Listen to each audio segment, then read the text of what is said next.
Hello everyone, আসসালামু আলাইকুম। এখন আপনারা যেটা দেখতে পাচ্ছেন সেটা হচ্ছে একটি টি শার্ট, আর এই টি শার্টের কালার হচ্ছে মেরুন কালার। আপনারা দেখতে পাচ্ছেন এই কালারটি কিন্তু অনেক বেশি সুন্দর।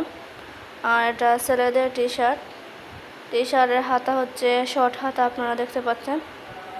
আর এই টি শার্টের বডি সাইজটা হচ্ছে ফ্রি সাইজ, আপনারা দেখতে পাচ্ছেন। এই যে এটার বডি সাইজটা কিন্তু অনেক বেশি বড়। টি শার্টের গলাটা হচ্ছে গোল গলা, আর নিচের অংশের শেপটা কিন্তু অনেক বেশি সুন্দর। এই সামার সিজনে এটা অনেক কমফোর্টেবল হবে এটা পরলে। এটা সুতির কাপড় দিয়ে তৈরি করা। এই টি শার্টের সাথে যে কোনো কালার প্যান্ট পরলে বেশি সুন্দর লাগবে। ব্ল্যাক কালার অথবা ছাই কালারের প্যান্ট পরা যাবে। হোয়াইট কালারের প্যান্ট পরলে সুন্দর লাগবে।